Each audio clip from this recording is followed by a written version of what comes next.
do it right. I didn't do it right. No intro. We're No jumping intro. into this thing. Yeah.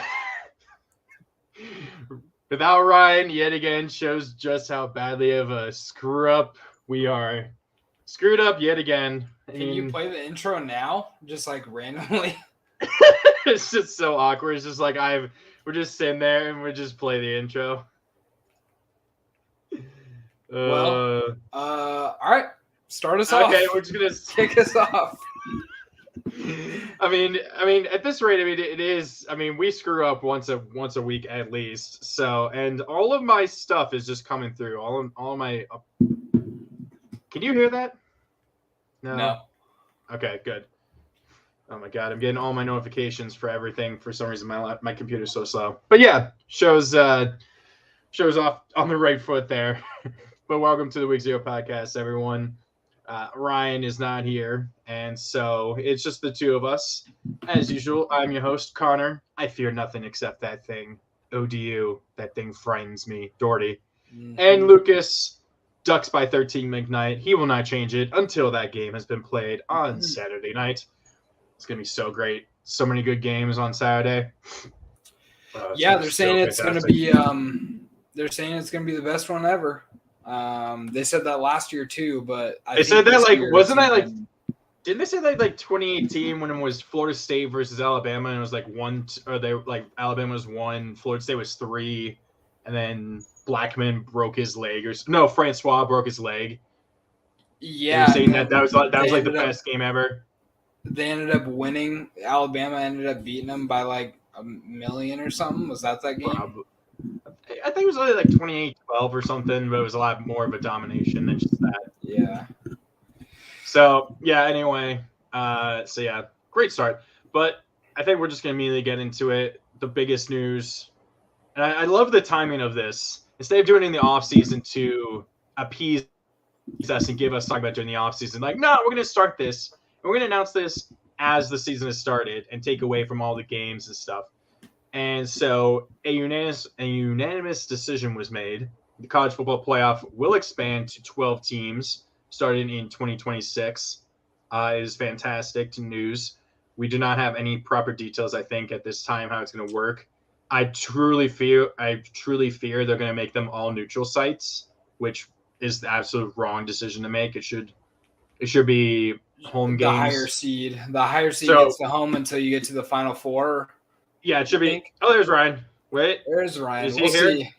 We'll see. We'll give him a second. So it should be 1 through 4 get the bye. You get the top 6. So the Power 5 each get their conference winner in there, right? Then you get the top group of 6. Then you get 6 at large, right? The top 4 get byes. Then 5 through 8 get to host a game on campus. Then 1 through 4 get to host another game on campus, and then you have neutral sites for the semifinals and then the championship game. So that's that's how I think it should be. So wait, I'm trying to think. So it's basically the higher seed gets the home. It's the same thing as NFL playoffs. Yeah, it would pretty much be exactly that, except instead of having the conference championships be hosted by the higher seeded team, the semifinals would then be how it is now, where the semifinals have neutral sites, and then the championship games are neutral site as well. So if you're going to have 4 byes, how are you going to are you going to so essentially by 2026 we are assuming that we're probably going to have only a Power 4 rather than a Power 5. Are we assuming that the Pac-12 is going to fold completely by 2026? Who's this? And now Ryan's on here twice. I don't know what's going on. I think he's trying to do it on his laptop and then on his phone. I'm just going to remove him. Kick one of them. Yeah, just remove both of them. We'll wait until he comes on. So let me put are we going to – do you think it'll be a Power 4 by that point to where the 4 Power 4 conferences will get that bye week no matter what? The weird thing is maybe. I mean, the weird thing is the realignment stuff. Sorry, Josh. Yeah, we started a little early. We were waiting on Ryan. Josh, you also need to send me your pick'ems. I sent them to you. You need to send them to me, man.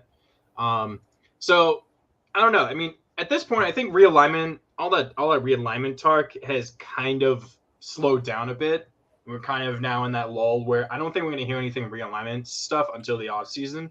And even then, it doesn't sound like there's really any much more that's going to potentially happen at this point, at least for another year or so. Because I think really teams are waiting to see what's going to happen if USC and like there was UCLA saying, oh, the thing was the board of governors saying, oh, we could potentially block them from going to the Big Ten. I think is what they were saying. So the same thing for Oregon. Exactly. So governor said the same thing. So we're and Ryan's still not here. But I think at this point, it's really we just need to wait. And I think teams are waiting to see what's happening. That's why Oregon and Washington are kind of in a holding pattern with the Big Ten, because the Big Ten's waiting to see what USC and UCLA is going to happen, whether they're going to be blocked from joining the Big Ten, or if they did just have their meetings, both of them. Oregon had their meeting, I want to say last week, and then Washington was like 2 days ago or something like that. With the Big Ten? With the Big Ten, yeah. Yeah, so I think we're once these two huge moves, UCLA, USC, Oklahoma, Texas, once those kind of go through, and if like Oklahoma, Texas, I think we all can agree is going to go through. UCLA, USC is the one where we're going to have to wait and see if they're going to go through. If they don't go through, then the Pac-12 is going to probably stay alive, and there's going to be a Power 5 like normal. But if they do go through, then I think the Pac-12 is done, and we will be down to a Power 4 potentially. But we'll just have to wait. I think right now we're just waiting to see, and then. But I do think it'll be interesting to see how it goes. I'm thinking for your 12 playoff teams is you couldn't make those say it's a Power 4 at that point, which I truly believe it'll end up being a Power 4 at that point. Say we have your Power 4 winners, automatic bid, you're going to be in the playoff no matter what type deal. Even if you have like a 2 or 3 loss team that somehow wins the conference championship, they still get an automatic bid. I think you have to. to. There's no other way. There's no other way to do it, because if you leave out, say, a 3-win or a 3-loss like Pitt. Like I think they were. Were they 2 or 3 losses last year? They were 2 losses. I think they had 3 losses, or like a Utah. Utah had 3 losses last year, and they won the Pac-12. So you get a team like a Utah that has 3 losses versus a team. Right. Just keep going. Versus a team like, say, I don't know, say like a 2-loss SEC team, or even an undefeated like.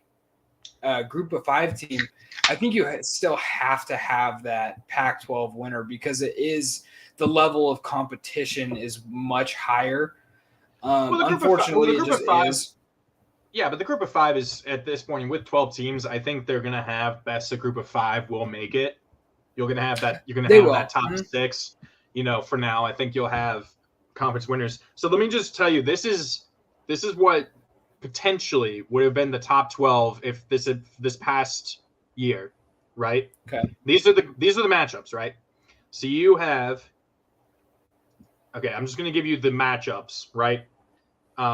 So the top 4 would have been Alabama, Michigan, Cincinnati, and then this person decided to give Baylor as the 4, right? Then they had Georgia as the 5, playing Pittsburgh as the 12. So then they have Notre Dame at 6, playing Utah as the 11. Ohio State as the 7 seed, playing Michigan State as the 10 seed. And then you have Ole Miss as the 8 seed, playing Oklahoma State as the 9 seed. So Georgia, Ole Miss, Ohio State, and Notre Dame would have hosted games. Then and then they have the Orange Bowl. Yeah. And then you would have the Alabama would then host the winner of Ole Miss, Oklahoma State. Georgia or Baylor would host winner of Georgia, Pitt. Cincinnati would host winner of Notre Dame, Utah. Michigan would have hosted Ohio State, Michigan State. Michigan versus Michigan State or Ohio State for a change in the playoff. That would have been nuts. That'd be crazy. So I mean, and then you would have had the normal Orange Bowl, Cotton Bowl, neutral site game as the semifinals, as it was. Yeah, I don't know. I think you would have to have the Power 5 or the Power 4 by that time. Even if it is still the Power 5, you would have to have the winners as automatic bids, regardless of where they're ranked. Unfortunately, because you could still have like a group of 5 team that maybe didn't win their conference or won their conference, but it was a crappier conference, and they end 12th. But then you have like, well, I mean, you have say they were one loss. You would have had Pitt as the ACC winner as the 12th seed, Utah as the Pac-12 winner as the 11th seed. So they wouldn't get the automatic top 4. They would still be within. Well, they would still be in the top 12, but they would be ranked lower. Right. What I'm saying is, like, say this year, just for shits and giggles, SMU only has 1 loss. Yeah. But they don't win their conference. They end 12th in the country, but then you have, like, say, Utah with 3 losses. They end 13th in the country, but they're a Pac-12 champion. You would have to keep out SMU and throw Utah into that 12 seed. You would have to. Yeah. I don't think there's a world where you could leave out a Pac-12 champion or an ACC champion over a team, even though they are, really good and deserving, deserving of that. Maybe their 1 loss was against Cincinnati or something like that, like last year, Cincinnati, a team that didn't lose a game. You still can't leave out that Pac-12 champion, which is unfortunate because maybe SMU wins that game. Who knows? Or, one of these Power 5 teams wins that game. But I think that's the only way that you could possibly do it.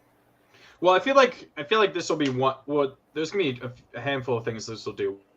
One, for these teams, like, you wouldn't have Kenny Pickett sitting out the bowl game for Pitt if they're playing in against Georgia in a playoff game, even if it's at Georgia. Like, these players will not be sitting out doing what they've been doing now to try and save themselves for the NFL draft, because there's nothing to play for. Now they have something to play for, so that's going to be good. We're going to see better players continuing to play for these teams, right?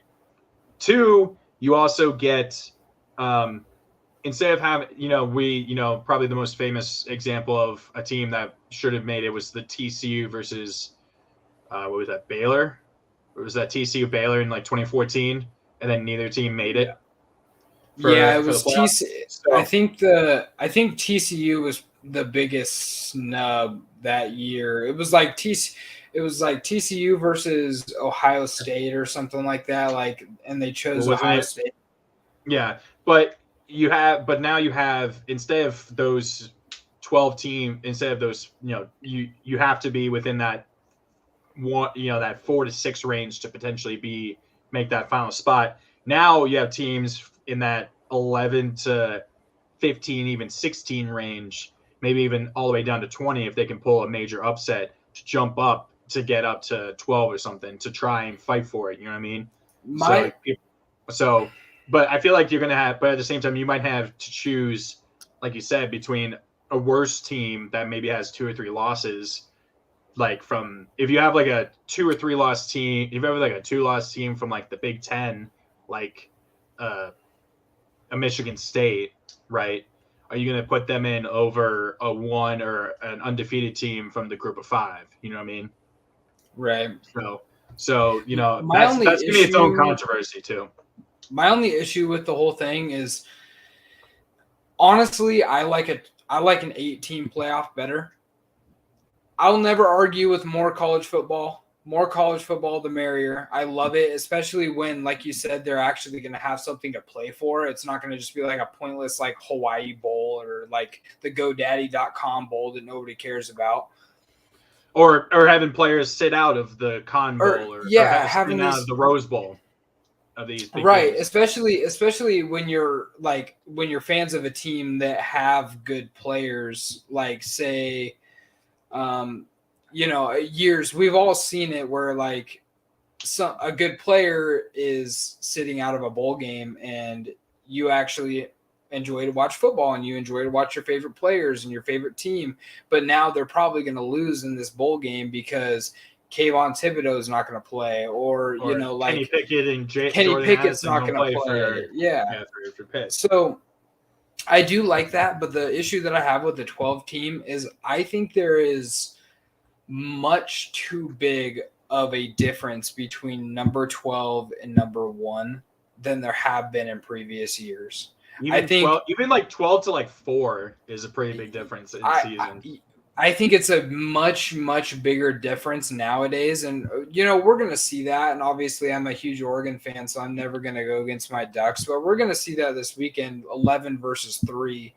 Of course, it is the preseason ranking, so we don't really know how good each of these teams are going to be. But I just think that, like, other than, like, previous years, I would say probably 10 years ago, there was less of a difference between number 12 and number 1 as there is now. Like, number 12, who finished number 12 last year, you said? It would have been Pitt. So you would have Pitt as the ACC champ and Utah as the 11th seed. So you look at Pitt as the number 12 team last year. If they would have faced off against an Alabama, who I believe was the 1 seed heading into the college football playoff, it would, I mean, thrashing. It wouldn't have even been close. And I'm sorry for the Pitt fans out there, but you guys all know it. We all know it. It wouldn't have been a close matchup. So that's something that I worry about a little bit when it comes to this 12-team playoff compared to an 8-team playoff, because I think there's a little bit of a lesser gap between number 8 last year. Like, who finished number 8? Over after the season? Yeah, just like at the end. After Notre Dame? Notre Dame finished number 8? 11-2. So you would have had – so I think a Notre Dame versus Alabama would be Notre Dame versus Georgia in a best of 8 in an 8 team. Well, I'm just saying, like, the difference between Notre Dame and Alabama is way less than the difference between Pittsburgh and Alabama. Yeah, so there's the final 12, you would have had Utah, who went 10-4, so they were a 4-loss team at 12. But that's after all the bowl games and stuff. That's after the Rose Bowl, yeah, which was a great game. Yeah, so I'm just trying to. That's just what I think. I don't know. I mean, it'll be cool to watch. It'll be fun to watch, but I think an 18 playoff is more legit. Would have been a massacre, probably.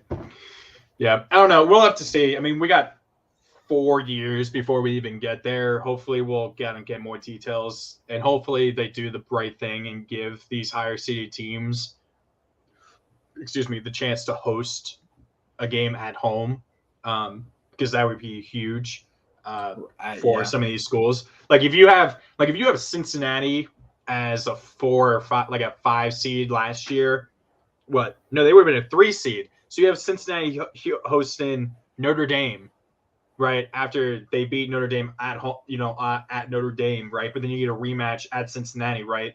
Like that would have been a huge game for Cincinnati. I've been like probably their biggest game of all time. You have Baylor hosting Georgia at Baylor, and that's kind of Baylor's kind of comeback after what happened with Art Briles and stuff, right? Then you get, you would get Alabama versus Ole Miss or Oklahoma State. That's a pretty good game, I think. And then of course you get Michigan State versus Ohio State or Michigan State. That'd been nuts in the big house. Like you get Ohio State, Michigan, you get Ohio State, Michigan for the chance to be in the playoff or in the semifinals. Like that's you want maximum number of viewers. You make that the last game of those 4 to be played. You put that at 7:00, on ABC or something. Make that the primetime game, right? So I don't know. I mean, we'll have to see. Like I said, we got 4 years. We got plenty of time to figure it out. Hopefully, they kind of give us some stuff. So yeah, we're actually gonna go into this is kind of something we were going to talk about. It'll be mentioned a little bit later, but Scott Frost and the Cornhuskers. Scott Frost Huskers away, another close game. So after this game, we kind of started saying we're going to call it Cornhuskering when a team kind of gives away a game like that. I don't think I've ever seen. The kind of funny thing is the onside kick attempt only decreased their win chance by like 1% at the time it happened. So it didn't actually affect. Of course, that's just the predictive model. What it really did is they gave Northwestern a huge amount of momentum by allowing them to recover super deep in Nebraska territory. So easy score there, and then the game was pretty much effectively over from there. Well, and what's funny about this game is that we saw the same exact thing happen last night in the Pitt, West Virginia game. Now, I think the Nebraska. But they didn't do an onside, did they? It was the same thing. No, it wasn't the onside, but we saw the play that essentially sealed the game was a dropped pass turned into interception. Oh yeah, to Ford Ween, who Ford Ween, if West Virginia was continuing to play, I would have chosen Ford Ween as he probably would have been my stunner because he was having a great game, and then his hands just went to bricks. Incredible game, and then they just that one play they just turned into bricks, and I couldn't believe that guy almost caught the pass at the end of that. But that was a great pass. It was basically the same exact game. I mean, back and forth till the end, and then just a tipped interception ended the whole thing, and it was just. It sucks. I feel bad for Scott Frost. Obviously, I'm a little bit. Oh boy. Oh my God. Oh boy. Oh boy. Ryan, you look like you're from 1995, dude. Can he even talk? He's smiling, I think, but we can't hear him. Oh my God, this is not good. Ryan, you might have to just sit this one out, my guy. Yeah, you might have to. So Ryan just moved, and his internet's screwed up. All three of us are actually moving pretty soon. Ryan's already moved. Lucas is. When are you going to move? When are you actually moving? In like 15 days or so. I'm moving next Friday. So I'll literally have moved. I'll drive down there that day and get our stuff and get moved in and probably be broadcasting our show that night from my new apartment.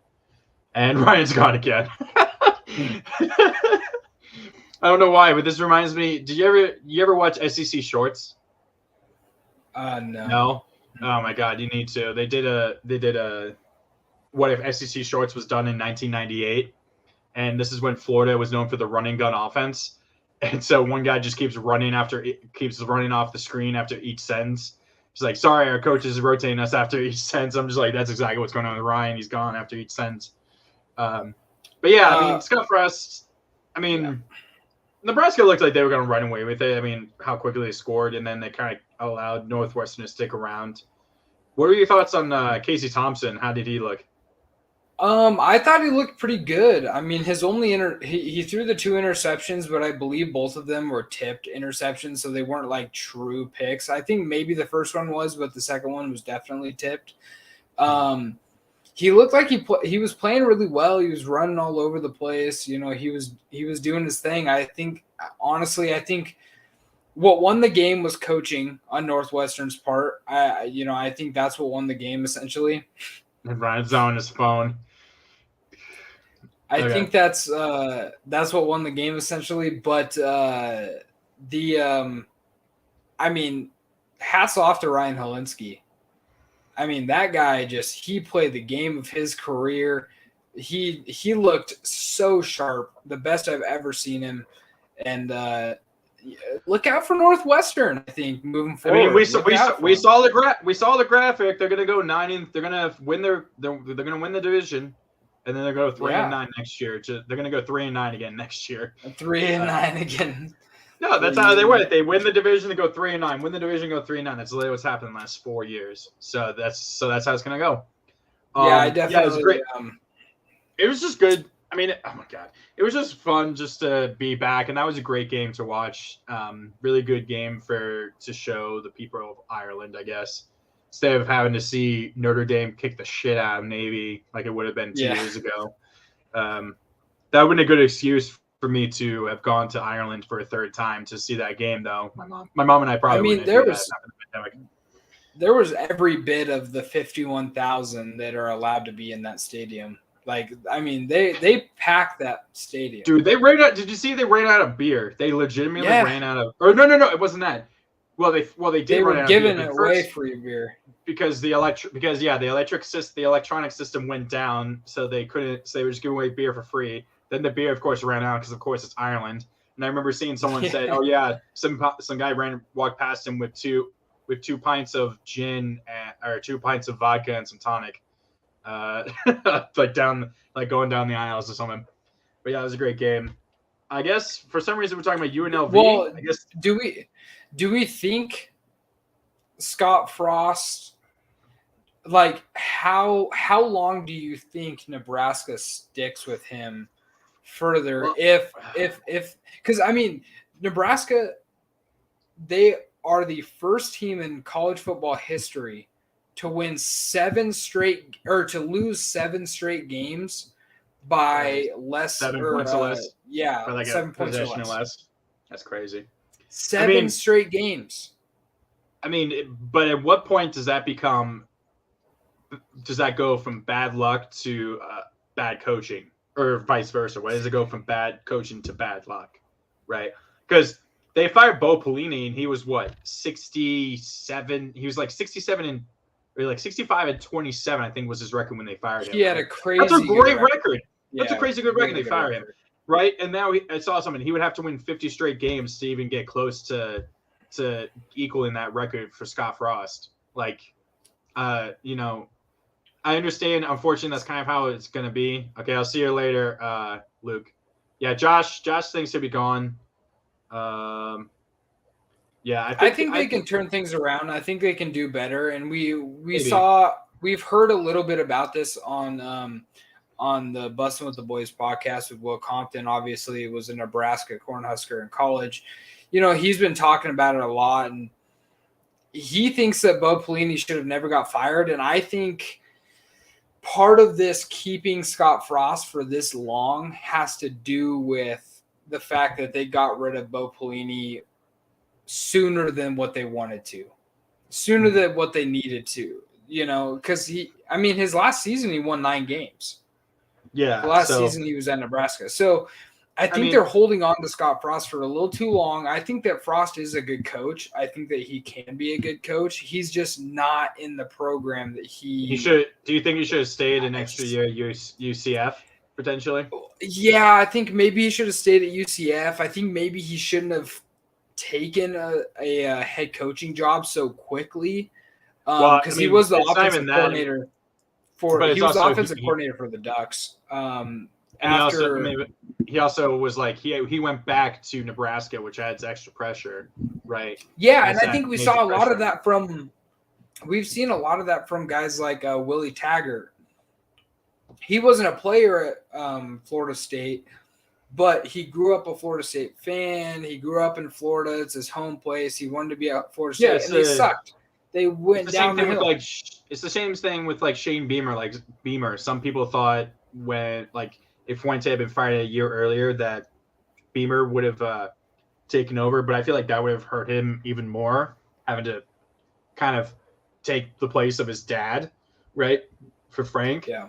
But obviously, college football has changed now. When Frank Beamer, he didn't get it going for like 7 years. Like that's like he was like his 6th year. I think he was like 2-9-1. The team was bad, and then he finally kind of figured it out that year. So now it's obviously you got to be able to perform within like the first 2 years. If you don't get it within like 2 years, you're going to be on hot seat. You're going to be up by like the 3rd year. Fuente was able to last a little bit longer because he had those 2 great seasons to start off with. And 2018, up until like the ODU loss, was looking like a potentially another good season. And then that loss happened. Plus, we lost Josh Jackson, who was our starting quarterback for the season, to a broken leg. So that kind of sent that season down the toilet. But we were like 8-5 that year, so that was an okay season. but then it just went bad from there. So you mean it's crazy how quickly college football coaches can get canned, because like you look at a guy like if we go to the Oregon route, Mark Helfrich, his first year coaching. That's a name I haven't heard in a while. Yeah, so after Chip left in, I want to say 2012, his first year coaching in 2013, they had an okay season, and then the previous year, and then the next year, they ended up going to the national championship and losing. Then the next year after that, they ended up having the infamous loss in the Alamo Bowl to TCU. Oh, they blew. Was it like 35-point lead or something? It was like 35-0. Yeah, and I'm sorry. I'm just trying to. I'm just bringing that stuff up just to make sure I can remember what year you're talking about. Yeah, so it was that year, but he still won 9 games. He won 9 games that year. And then the year after that, it was a complete rebuild. They won only 4 games, and then he got canned. So I think it's like it's one of those things where I think everybody is looking at Dabo. Yeah. Everybody's looking at Dabo Sweeney, Nick Saban, Les Miles, these coaches that they get their job and then maybe have like a workaround season, and then the next season they're going to the Fiesta Bowl, winning Fiesta Bowls, winning national championships. That's what happened to Saban. They lost to Louisiana Monroe, Alabama in 2007, his first year. He won. He lost 6 games in his first season. Yeah, they lost 6 games in his. They were 7-6. It's funny because I just watched a. Guarantee you that one season by itself probably accounts for like a good 20% of his career losses. Just those 6 losses. Sure. Mm-hmm. I was watching this YouTube video that says it was every single one of Nick Saban's losses, and half the video was just that first season.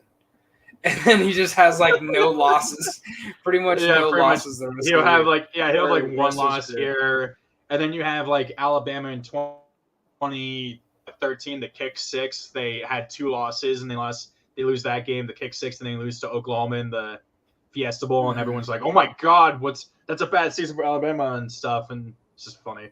3 losses, but yeah, everybody expects the Dabo Sweeneys, the Nick Sabans, and I think that Nebraska is holding on to Scott Frost for too long. I really do. But at the same time, like, props to them for giving him some time. I mean, a lot of college football programs don't do that. Yeah. So for some reason, Ryan put these together. I don't know why UNLV. I don't know why he has them up here. Oh, I think he's talking about the celebration, the slot machine. That was pretty creative. I'm just glad, but it seems like, we have all these turnover stuff now. At least Miami got rid of the turnover chain. Akron had a turnover pencil. They had a pencil. The turnover pencil, dude. No fun Mario Cristobal coming into Miami and changing things up, getting rid of the turnover chain. I think it's cool. I thought it was cool. I mean UNLV is UNLV though. Like, I mean, if you're gonna do it in a game against like Alabama or something, I get it. But when you're playing like Idaho State or whoever the hell they played, like But they're also playing in Allegiant Stadium. I just fully expect that that's actually on the sideline there for Raiders fans to use, or Raiders players to use to bet on the game. And get. Hey, they're not the Falcons, all right? They're not Calvin Ridley. No. Games. Okay. But anyways, we can move on from that. Most improved team, UConn or Vanderbilt? I think it's pretty easy. It's Vanderbilt because, dear God, Vanderbilt just annihilated Hawaii. And did you take Vandy? Or I did. Who was the only? Mm-hmm. You were the only one to take Vandy, I think. No. I was the only one to take Hawaii. Sorry, I was a dumbass. I took Hawaii. Yeah, I took Vandy. I don't know why. I don't know anything about their team, but I definitely took them just because of the SEC type team. And plus, Hawaii was talking a bunch of shit before the game, and they were like acting like they were so good, and they had something to show Vanderbilt and stuff. So I just had a feeling that Vandy was going to come out and just I didn't think they were going to beat them like they did. No, I didn't think so either. They definitely It's like they took out 5 years worth of frustration. Yeah. I mean, Hawaii. It's kind of funny. They're kind of in a weird position because their old stadium, that really big stadium they have, has been condemned. So it's going to be condemned and torn down. They're going to build a new one within the next over the next 4 or 5 years. But I'm like, that's kind of a waste because Hawaii hasn't been good since like Colt Brennan, right? So like that's when that stadium's built. Otherwise, it's. Never they weren't bad with 20 was it 15 or 16? Shoot, what's his name? No, the guy that was there pretty recently. I know who you're talking about. He was actually dating a girl that I know. I know. He had long flowy hair. That's all I can remember. I don't remember his name. Yeah. Now. But either way, so they built like they built like a small stadium on campus, and I feel like that, and they're gonna add to it over the coming years and build it. Why is he still trying? I don't know why he's still trying, but I feel like there we go. It's actually for once we can actually see him. Oh, never mind. It paused. No, oh dear God. No, it's game over. So can you guys actually hear me? Yeah, except you guys can't hear me at all. You look like no, we can hear you, but you look like you're from the 90s and you're like at 120 FPS or Ryan just take the L, man. Just take the L. Just take the L. Go away. I'm sorry. I don't take L, man. Oh dear God, right, Connor. Ryan, take him. I'm sorry. Ryan, we can't hear you. Sorry. Ryan, we can't. We literally can't understand you. I'm sorry, bro. Ryan, you just gotta take the L, bro. You just gotta figure this out. Oh my God! Just come back next week. And now he's gone again. Week. It'll be fine. It'll be fine. He'll just come back next week. It'll be fine. Have him. He just needs to give us his picks and everything so we can. Vandy Hawaii money. Yeah, for real. Here, I'll put that in the group chat. But I will say that Jim Mora and UConn, like they got something going on. I think that Jim Mora is a good coach still, and I think that they can put together some wins this year, and I think they can actually become a program that wins some games. Well, they were on their way to being up 14-0. They scored a touchdown. They got a really long run early in the game. I came on just as that play happened. And then then they were driving for another touchdown, and then they fumbled, and that kind of changed the game. Instead of being up 14-0, it was 7-7, and Utah State was able to take take the momentum away a bit. But And Utah State, and the thing about Utah State too is that they received top 25 votes. Like there were people that wanted them to be the number 25 team in the country. So the fact that UConn could still put up 20, only lose 11 to a team that got top 25 votes. Utah State. They won. Yeah, Ryan just shared his pick'ems. But Utah State. They won the Mountain West, right? They beat my San Diego State. Damn it! They beat my San Diego State. Damn it! Okay. So here's Ryan's. I'm gonna write these down. So these are Ryan's pick'ems just for later. But I'll just say them. What's the next banner on here? Best thing you saw in week 0, just overall, I guess, and then we'll get into our other stuff. Best thing is also the worst thing, which I wanted to share, which I want us to be doing from now on, is that terrible punt attempt. South Carolina State. Dude literally runs 10 yards past the line of scrimmage and then punts it halfway to the first down marker. That was technically week 1. True. Yesterday it counts as week 1. Oh yeah, you're right. Best thing in week 0, just watching football, seeing football be played. Yeah, I think it was just ball, man. I think best thing I saw week 0 was probably just football being played again, packed stadiums. Even though there are a bunch of teams that we don't really care about, it was fun to watch. It was fun to watch some of these teams come out there and show what they've been putting together the last few months.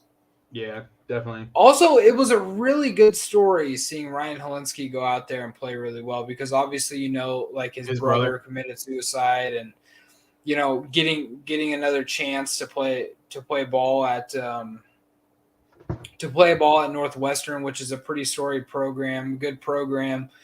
Like, and putting together one of the best games that not one of the best games I've seen, but just a really, really good game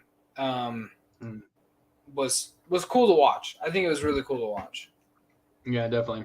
And with that, we're going to get into our stunners and bummers. Stunners and bummers.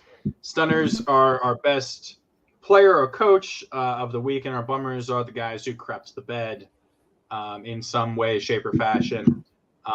Also, they can be a player or a coach. So let's go with you first. Who is your stunner? So my stunner of the week is we definitely need to try and figure out how to make graphics out of these to be able to show them with other stats and stuff like what. Or at least a photo of them or something. Exactly. We just need to do that. Just at least something. A photo. But my stunner of the week is Illinois running back Chase Brown. This past weekend, he had 19 carries for 151 yards, 2 touchdowns rushing, 3 catches for 16 yards receiving, and a touchdown receiving.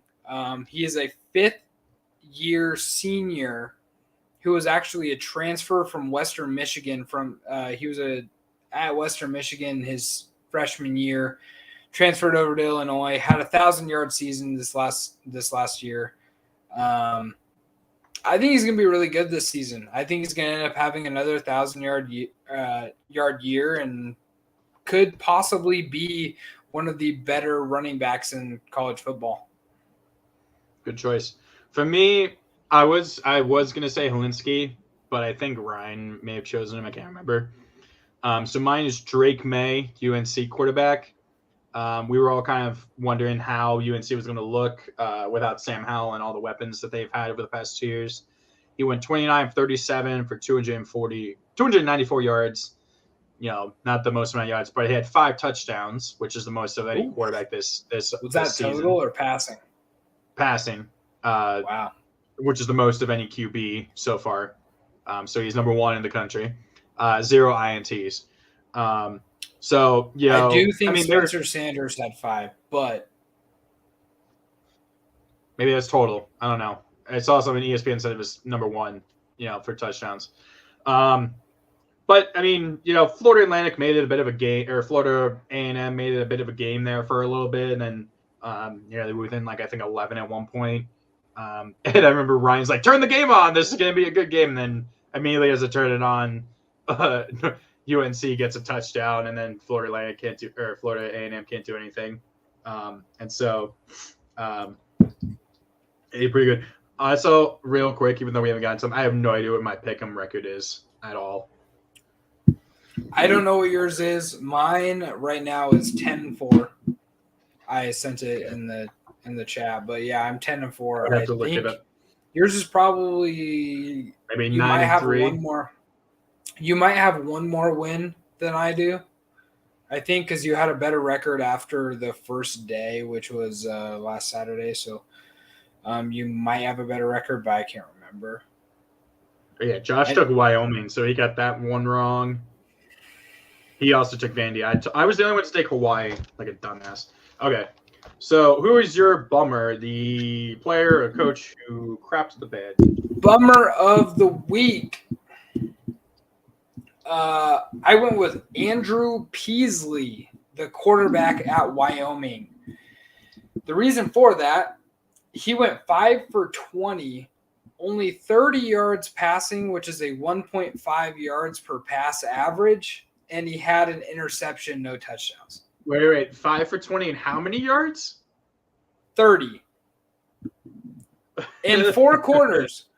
I think any of us could have done better than that. Dear God. And I'm telling you this right now. Those were the only passing yards in the entire in the game for Wyoming. So it's not like they put in another quarterback to put in other yards. They had this only guy.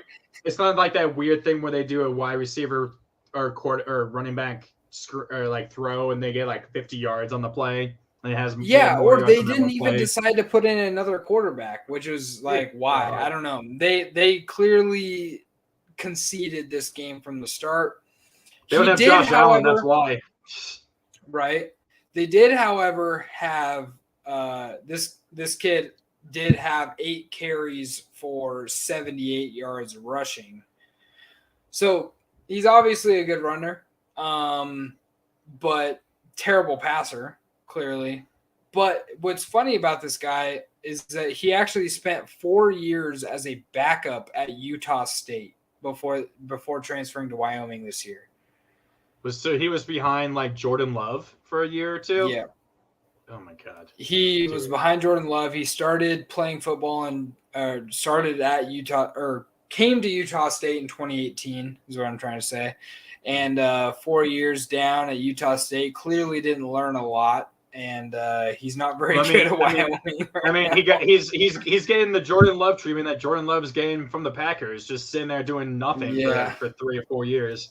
I guess so. I mean, he has 7 touchdowns, 6 interceptions in his career. He's not very good. Wyoming is in for a tough season, I think, if they keep this guy at quarterback. Yeah. So my bummer originally I did kind of do it without really thinking about it. I chose Casey Thompson, but I don't think he, like you said, I don't think he had that bad of a game for Nebraska. So I'm just going to switch it to Scott Frost for doing that onside kick. That works. No. Actually, no. I'm actually going to totally switch it up. I just realized Purdue's OC for a Falcon in it and not running the ball at the end of the game there. Well, that is part of week 1. That is part of week 1. I don't care. I'll allow it. For this week. Purdue Penn State was in our pick'ems, so that still technically counts. But dear God, they're in our week 1 pick'ems, not our week 0 ones. No, they're not. Penn State Purdue was not in this week. Oh, for real?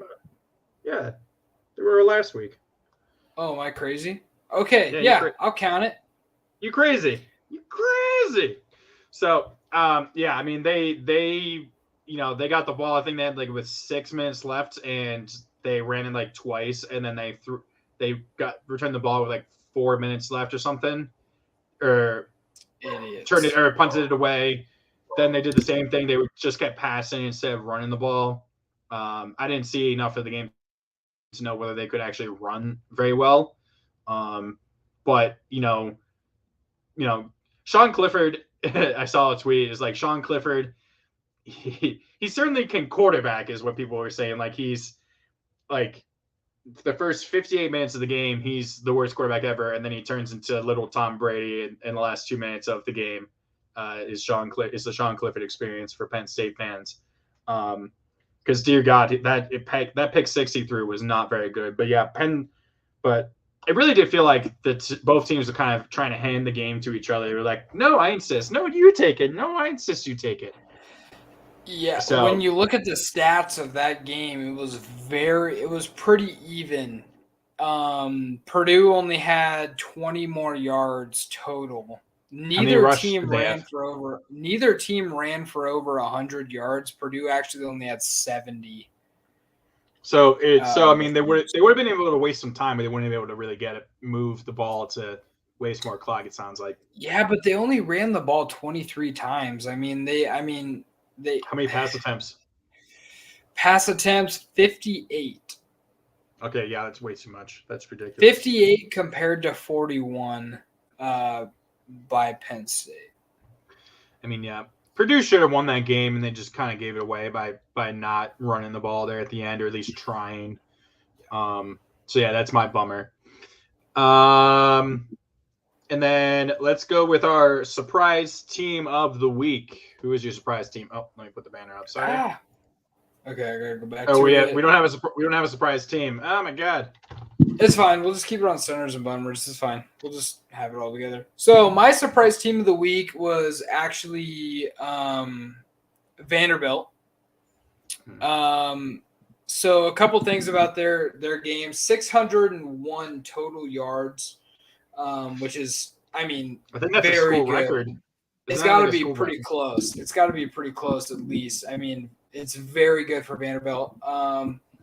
They had nearly 250 more yards total than Hawaii did, which is a lot in a game against another team, which going into this game, it seemed like they were pretty even as of like how good or bad each team was. It seemed like it was pretty even. So 250 more yards is pretty crazy. The crazier thing about Vanderbilt, they had 404 total rushing yards in this game. So they just Vanderbilt, was running all over. They just ran all over them boys in Hawaii. Ryan, I probably took my out voice. And also they only had 5 penalties, which is actually pretty decent for being your first week of the season. A lot of times we'll see like upwards of 9, 10, even 11 penalties in the first week of the season. So only 5 isn't too bad. And also, of course, Vanderbilt scoring 63 points, which is the most points the school has scored since 1969. Nice. That's, I mean, I know it's Hawaii, but it is not Power 5 school, but it is a FBS school. It's not like they were playing, North Virginia Tech A&M slapdick school for the deaf. Like they were playing an actual FBS school. So good for Vandy. Yeah, that was definitely a surprise for me. So sorry, I'm writing down Ryan's pick'em, so I don't have to keep looking at my phone. You're good. So mine is Wake Forest. I think it was more just because it's winning. Could have just been that one guy who knew. They are number 1 in the SEC right now. That is true. So Wake Forest, it's more. Well, I mean, they won pretty big, but they were playing VMI. It's VMI, whatever. But it was more just surprising how well the offense looked without Sam Hartman, because we still have no idea what's going on with them. Mitch Griffiths was their quarterback. He went 21 of 29 for 288 yards and 3 touchdowns. The team looked really good. He had a good game. Which that's pretty good. I think that's probably for his first career start, more than likely. Now, Wake, I don't even know do we even have them as a pick'em this week? No, they probably have another cupcake game for of a schedule. Week 1. I don't want to say. I don't know. No, not for week 1. They play Vanderbilt next week. They're at Vanderbilt. Oh, okay. We should have put them on the pick. No. It's a week. It's the 10th. So it's a week from tomorrow. That could be a pick 'em for next week. Do they have a bye week then? That's that game was week. The game was like Thursday. They played that game like Thursday. They played it like yesterday. So that's why. I think that's just it. They played that game. Oh that's right. Because we didn't have them in the pick'ems. Yeah, that's right. No, that's right. Yeah. So yeah, but that might be a pick. That might be a potential pick'em next week. We'll just see if we're going to take Vandy or not. Oh, should be for sure. Write that down for week 2. That's one game for the pick'em. So yeah, I mean that's surprise. That's just a surprise. Like you said, we have no idea. They're coming off of a really good season last year. But I don't think they're going to compete in the Coastal in the Atlantic Division without Hartman. So it's really going to be a 2-horse race between Clemson and NC State likely. But yet again, I'm going to keep saying this. I don't believe in NC State. I think it's just Clemson's going to win it, unfortunately. Yep. And then, of course, we don't have any memes this week because Ryan was moving, so he didn't have time. We would have a really funny meme that only he would see. So our meme team of the week.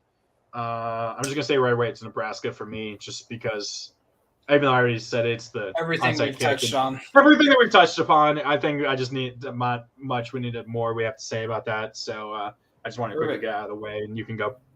Mine is Wyoming. Also something we've touched upon. They only had 6 total points in the game. They lost by 32 to Illinois. Obviously, I said before, they only had 30 passing yards total. And then another kind of stat line that stuck out to me is they were 1 for 12 on third downs. Wait, what team was? Sorry, what team was this? It was Wyoming, the old Cowboys. Yeah. So not much more I need to say about that. 1 for 12 on third downs. Yeah, they're not good. They suck. Okay, sweet. So now we have Pick'ems, and remember, Josh, you'll need to put them in the comments for the Pick'ems as well. Real quick, let me finish running these down. We do have a lot of games, so let's try to fly through these. Yeah, I know. I'm trying. Wait, give me a second. He's taking. Just write his winner. I know, that's what I'm doing.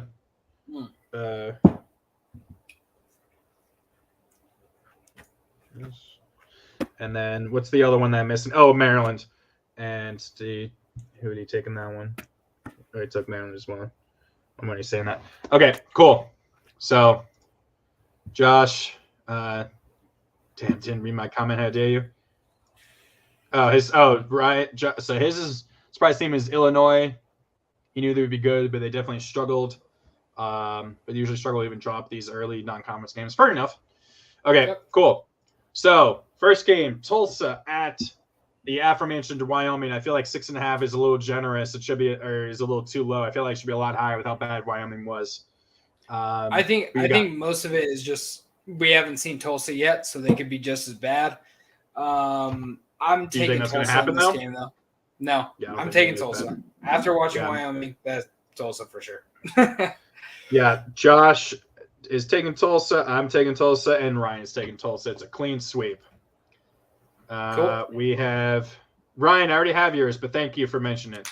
Next, we have Kent State at Wazoo, a 22.5 point favorite. Of course, with Washington after last year losing to Montana, there's a potential chance here, but I think they did up it by 0.5 point, so 23 on ESPN, but it doesn't really matter. Washington is going to win this game. Wazoo, I got Wazoo. Ryan has Wazoo. And Wazoo's Washington State. Sorry, I didn't know that. Oh, it is? I didn't know. UW. Washington. Oh, it's UW, right. Sorry. I have Washington. Ryan has Washington. And Huck the Fuskies. Huck the Fuskies, baby. So wait, Ryan, are you going to take Kent State instead? Because you have Washington. He's taking Washington. You can't. Okay, Washington. Okay. Middle Tennessee at JMU, and I think this is JMU's second year now, either first or second year in the FBS at the FBS level. First, pretty decent team. This is their first year. Oh, nice. So yeah, James Madison first game against the Blue Raiders in Middle Tennessee. I know how tough these guys are. They beat Maryland one time, and I had to watch that in person. That sucked. What year was that? Did they have KB that year? Kevin Byard? Kevin Byard's number 20 jersey was actually the second retired number from Middle Tennessee's. Oh, God. I mean, I can look it up versus Maryland. Probably like 2014 or something. 2009. So yeah, 2009? I don't think Kevin Middle Byard Tennessee. isn't there. Yeah, 2009. Yeah, Middle Tennessee State beat Maryland at Maryland. I'm gonna take the favorite here. I'm gonna take JMU in this one, even though it hurts me because I actually do I'm a little bit of I like any team that plays in Tennessee, so it does hurt me a little bit. But I'm gonna take JMU here. Okay, Ryan is JMU, and Josh is taking Middle Tennessee. He's the only one. He's the one going against the grain with the three of us. We're all going JMU. That's where he's going to get a point potentially up on us. I like it. Rutgers at Boston College. Only a 7-point favorite, Boston College, which means it's really only a 4-point favorite because you get that 3 extra points at home, which is kind of surprising. Maybe it's just people aren't sure how Phil Jurkovec is going to look this year. And Boston College has lost a lot of players from what I know. I don't think they have a Zay Flowers, who's their best wide receiver. So it's gonna be interesting. I do think Phil Jurkovec's gonna get it done. I'm taking BC in this one. Okay, Ryan has BC, and I also have BC. Even though I would want them to lose, because they play Virginia Tech next week. Next we have SMU at 1-0 North Texas. SMU is a 10.5-point favorite. North Texas was pretty good last year. They were the only team to give UTSA a loss last year, I think, in a classic at the end there. SMU was also pretty good. So, who you got? So another game that they upped by half a point at 11 on ESPN. So I'm taking SMU. Yeah. I think that North Texas looked good, but SMU in this one. Ryan is taking SMU. Josh is saying he's taking SMU. Ryan says it's a hard one, but he's taking SMU, and I'm going to take SMU. So it's a clean sweep for the Mustangs. Next, we have BYU at USF. 11.5-point favorite for BYU. I kind of wish this was UCF, but UCF already played with that terrible punt attempt, but that at least wasn't them. I'm guessing you're going to take BYU so that they're going to look good for when Oregon beats them, right? Pretty easy. I really want BYU to win these next two games against USF, and then they actually play Baylor next week, so they're the week after this. So definitely BYU, and just because I think BYU is a better team. Ryan, look at what Ryan said. Go MILF Hunters. I'm taking BYU. Josh is taking BYU. It's a clean sweep for the Cougars. Next, we got Louisville at Syracuse. This is the first of two games that Louisville is actually on here. Because I think they play tomorrow. They play tomorrow, and then they play again next week. I think that's why we have them. It's so weird having the week 0. It's kind of throwing everything off for me. But we're doing we're doing all the games that are being played before next Saturday, right? So that's why Louisville's on it twice. That's how we do it. Because technically, it's going to be week 2 for them, but it's easier with our schedule. I'm actually taking the orange. I'm actually taking the orange in this one, the underdogs. I'm taking Syracuse. I am. I think they have the best running back in the country that isn't named Bijan Robinson. So, Sean Tucker? Yeah, I think that he is probably the number 2 running back in all of college football. Josh, we need it. So, you're taking the orange? Josh says Louisville, even though he wants them to lose. That's fair. So, I'm also taking Louisville, so it's a clean split there between the two of us because Ryan is also taking the orange. We got Memphis at Mississippi State. Mississippi State is over 2 touchdowns favorite, which is kind of surprised. Memphis would be closer, but I remember Memphis had a bad season last year from what I remember. I think it's because of probably a little bit of the animosity from last season and how bullcrap that punt return touchdown was that Memphis had against Mississippi State last season. Oh, at home? Yeah, I forgot about that. I gave them the win. I'm taking Mississippi State in this one. A lot of people actually think that Mississippi State could have been a top 25 team. I'm taking Mike Leach and the Bulldogs. The Bulldogs, right? Mississippi State Bulldogs? Yeah, that's right. Yeah, Bulldogs. Ryan has the Bulldogs, and I have the Bulldogs, as so does Josh. It's a clean sweep for the Dogs. Next, we have Arizona at San Diego State. San Diego State's only a 6.5-point favorite when Arizona was bull crap last year. They were just hot dog shit last year as a team.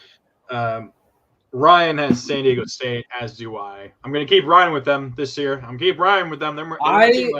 I am taking Delora and the Arizona Wildcats. Whoa. I am. I think they're going to get this done. I actually think that Arizona's a lot better team this year than they have been in previous years. And how it was. I was the only one taking them. You guys kept getting burnt last year. It happened again. But now you're the only one that's going against them. You're me this year. You're going against them. But you're the only one. Josh and Ryan are both taking San Diego State. They're both taking the Aztecs. Next, we have Georgia Tech at Clemson. Clemson's a 21.5-point favorite. Oh dear God! And it's on ESPN. Who would want to watch that? That's the Monday night game on ESPN. That's a Labor Day game. That's ridiculous.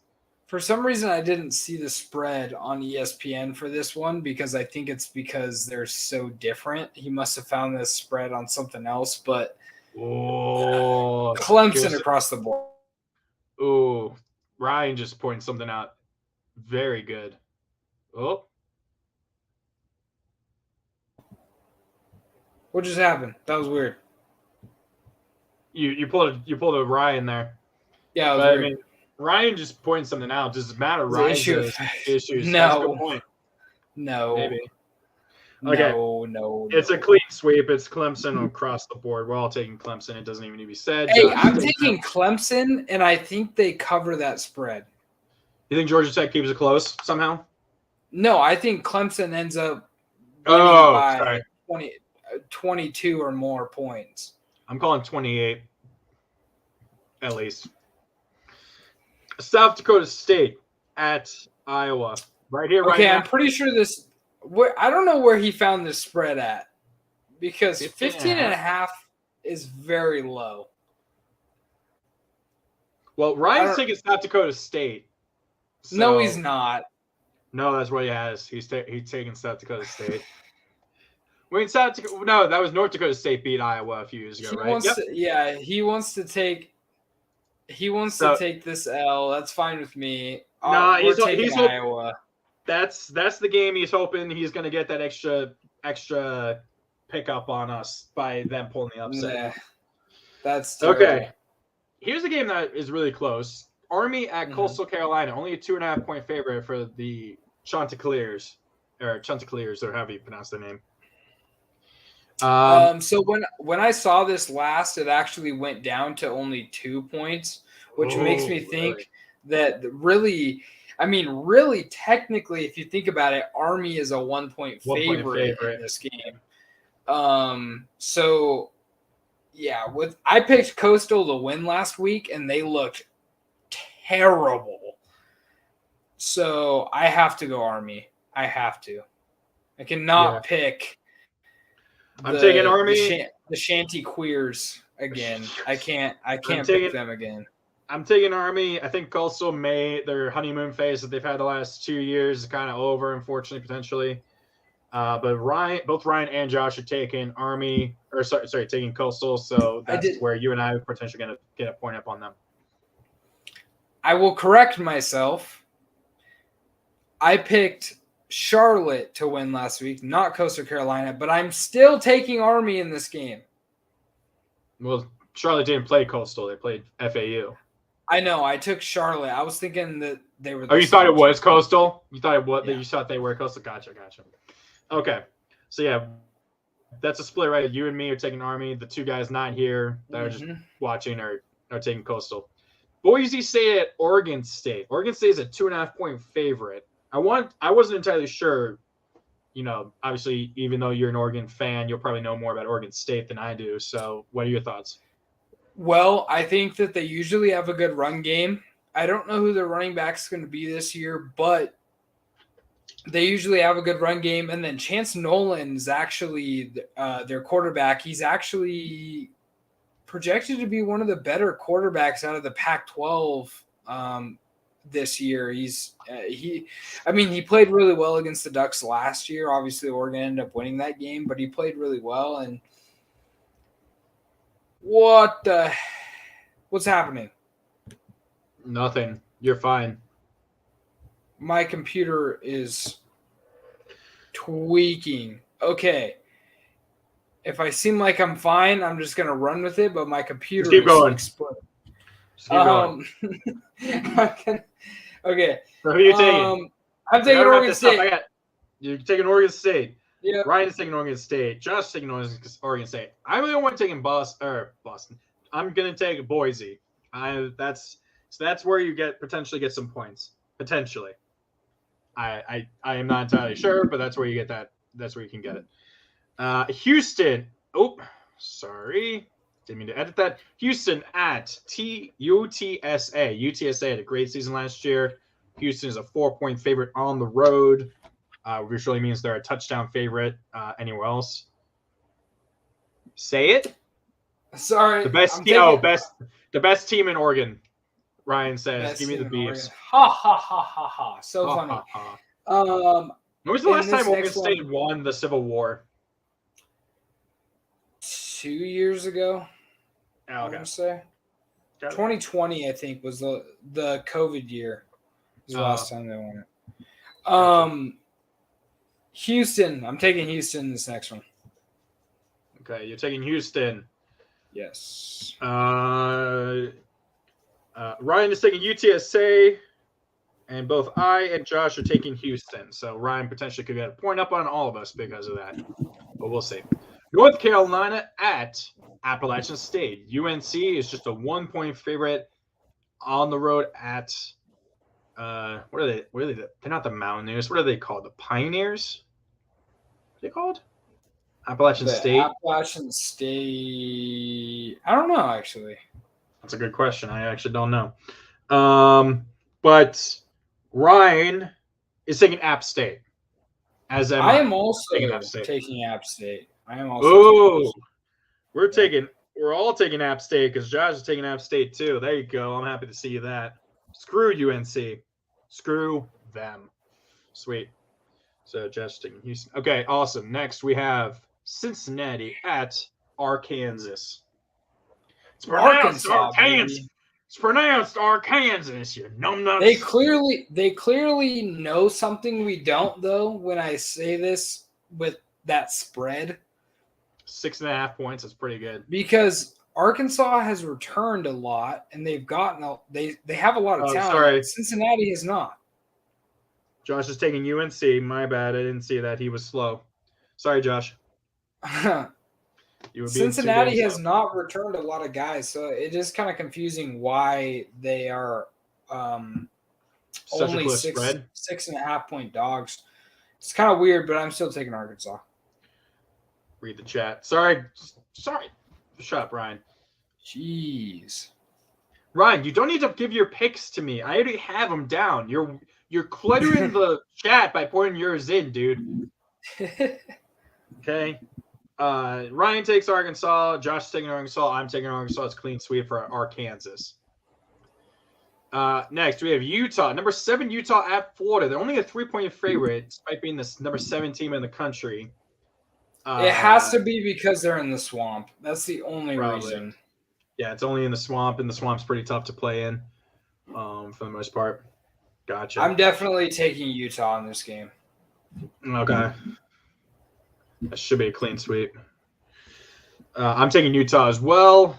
Ryan is taking Utah, and just having fun, man. I'm doing it so you ain't got to look my guy. That's fair enough, Ryan. Josh, who you got? You got Utah. He's got Utah. It's a clean sweep for the Utes. Okay. The one you're going to go last for this one. Remember, Georgia versus Oregon.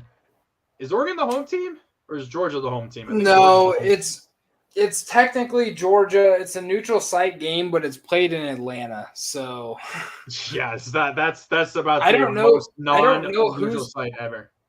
I don't know who's technically the home team because they're both wearing home unis. So I don't know. Nice. But Georgia is a 17.5 point favorite. 17 over dropped. Oh, it's 17. My bad. It's gonna be 3:30 Eastern on ABC. I'll hopefully be able to watch that tomorrow. I have some work I gotta do. Right away, I'm gonna say both I and Ryan have Georgia. Yeah, I'm gonna guess that you guys all have Georgia. Clearly Josh also has Georgia. You want the dogs to win. I get it, but okay. It's not even because of that. It's literally because one, it's pretty much it's a pseudo home game for them. 2, the defending national champions. 3, they're still probably a better team overall than you guys, and 4, it'll cause you some misery to see them lose. Oregon is technically the home team, apparently. Okay, that's fine, but I don't think it matters because we're not the home team. It's played in Atlanta. You're the home team, they but get you're to not travel. the home team. They get to travel 30 minutes, and we have to travel like 1,500 miles or some shit like that. So 6-hour flight or something.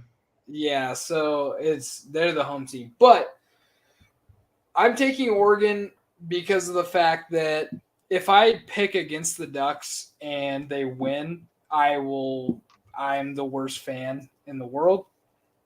Yeah, but what if you picking against them is reverse psychology and you pick against them every week and they go undefeated because of that? Would you be okay with yourself as a fan that way? Yes. Okay.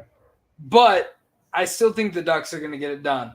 Bo Nix will not, and I repeat, will not be the first player in college football history to lose to Georgia 4 straight years. He will not be the first one. Bo Nix. You're just saying Bo Nix will not be, and then that's all you need to say right there. He will become the first ever quarterback to lose to Georgia 4 straight seasons, but that's not going to happen. No Nix. Lol. Yeah, Josh. No Nix. Okay, next we have probably the actual true game of the week. Ryan's Notre Dame Fighting Irish at Ohio State. Not a neutral site. It's at Ohio State. Ohio State is a 17-point favorite. That's the Saturday night game on ABC. Crazy good game, potentially. But the fact that it's 17-point favorite is absolutely nuts. I have Ohio State. Who do you got? Oh, and Ryan has taken Ohio State as well.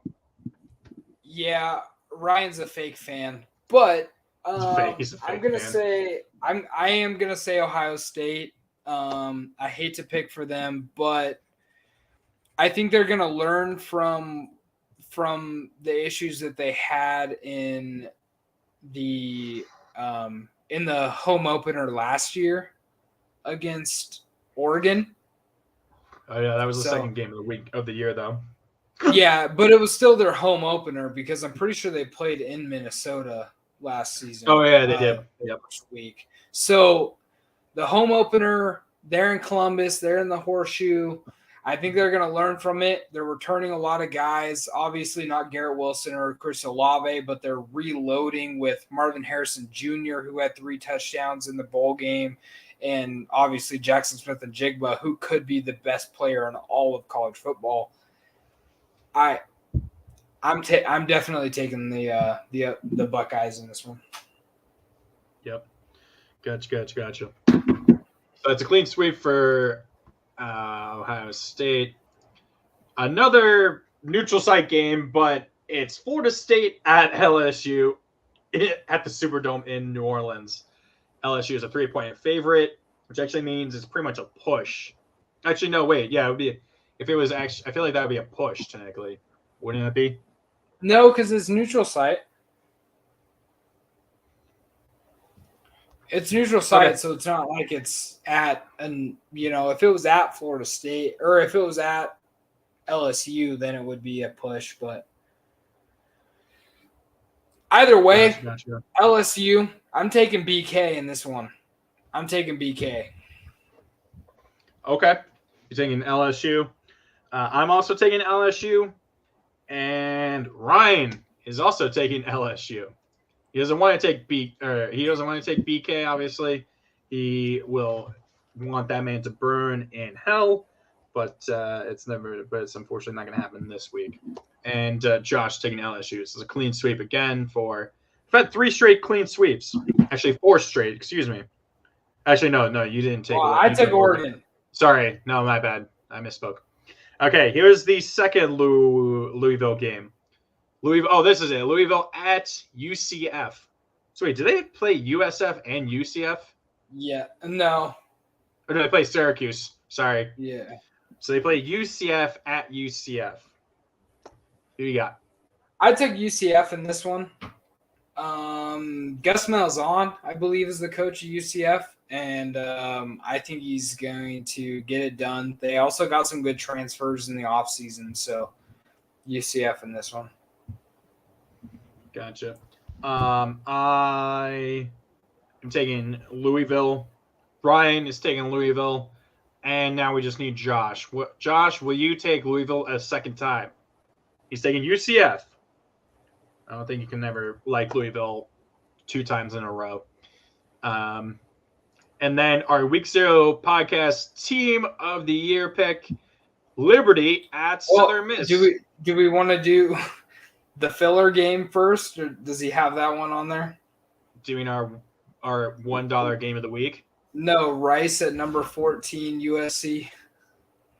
Oh, that's a filler game. I didn't even know that was there. Sorry. Yeah, it was just a filler game because we had to switch up the $1 ticket game, which was one of our games anyways. We're all gonna pick USC, but We're all taking USC. They're a 32.5 point favorite, but Rice has never lost to Alabama, so maybe they come out there and they beat USC. You never know. I mean, that'd be hilarious if they actually happened. Josh, you taking USC? Just real quick, I'm sure you're gonna take USC. But now we can go to the team of the year. Josh, Josh is taking USC. Yep. Okay, Liberty at Southern Miss. Liberty is a 3.5 point favorite. Both Ryan and I are taking Southern Miss because I don't think Liberty's as good this year because they don't have Malik Willis. I agree. Because he's on your team now. I agree. He is on my team, and I'm so stoked about that. But yeah, I agree. I'm taking Southern Miss. Okay, cool. So, oops. I also do have Presbyterian still bookmarked on my ESPN, so I will be keeping track. That's too damn funny. That's too damn funny. The Blue Hose, baby. The Blue Hose. That is fantastic. Okay. Josh is taking Liberty. Ooh, he's taking Liberty. Ooh, okay. So we're all taking. So all of us, the smart people that like Liberty, that like Southern Miss, are taking Southern Miss. Josh is going against us. How dare you? Okay. And our $1 ticket game of the week, which pretty much means usually this is the worst game of the week where we would only be willing to pay $1 for the game. But despite this probably is not actually going to be that bad of a game because Maryland's could be somewhat decent, but you can actually get tickets for $1 for this game apparently. Yep. Which is hilarious. If not for the fact I have to work, I could have gone to this game, but whatever. I looked it up and I was trying to find actual legitimate $1 ticket games, and this was the only one that came up for week one was this one right here that you can actually get a ticket for $1 single. That's hilarious. So Ryan is taking Maryland. Josh is taking Maryland. They're a 24.5 point favorite over Buffalo, the fighting Khalil Max, and I'm taking Maryland as well. Yeah. It's a clean sweep of the Terps. Talia Tagovailoa. And that's it. That is our pick'ems. Quite a lot of pick'ems. I feel like that's a little too much that we do every single week. I mean, that's 20 plus that we did this week. It's good. It makes up the show, and I love it. We're all good. Gotcha. So that has been the Wing Zero podcast, guys. Unfortunately, Ryan's internet crapped out. This was just a terrible show all around. First we didn't do the intro, and then Ryan tried to come in here about 20 times, and it never worked. So yeah, Ryan's taking the Terps. But we will be back next Friday, likely with me from a different location, from my new apartment in West Virginia. That'll be fantastic and fun and a little bit scary for me, living on my own for the first time and making sure I don't waste my money. That's the biggest fear I have, dude. It's hard. Dude, that's the biggest fear. I know it is hard. That's the biggest fear I have. If you look at the chat right now, you'll see what I've been looking at for the last 10, 15 minutes. What the hell? Oh my god. I don't know, dude. I don't know either. That's everyone's internet except mine is effed up, but then I'm going to move into West Virginia, so more likely my own internet will also be effed up. The cops are coming. Hey, there it is. There's the cops instead of a dog barking, but pretty dang close. So, but this has been the Week Zero podcast, guys. We'll be back next week for more, and we're going to have a lot more fun games to pick'ems, more stories and bummers. There's a yawn right at the end. See, I'm just tired right now. Good yawn. But we'll be back next week, guys. And until then, we'll see you later.